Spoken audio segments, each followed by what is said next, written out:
The research team of Professor Yong-Hoon Cho, Department of Physics, Korean Academy of Science and Technology, developed a core technology for manufacturing ultra-high-resolution LED displays, achieving 0.5 micron LED pixels through focused ion beams.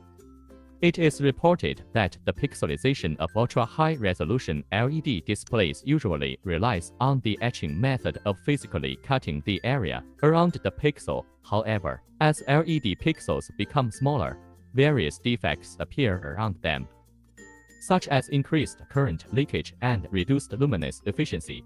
Therefore, traditional physical cutting also requires various additional complex processes, such as pixel patterning and post-processing to prevent leakage.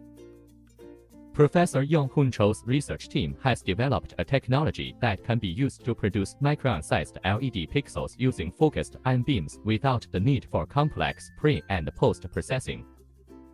The advantage of this method is that by controlling the intensity of the focused ion beam, the shape of the light-emitting pixel can be freely set without causing any structural deformation on the material surface. It is reported that focused ion beam technology has been widely used in ultra-high magnification imaging and nanostructure manufacturing in fields such as material engineering and biology.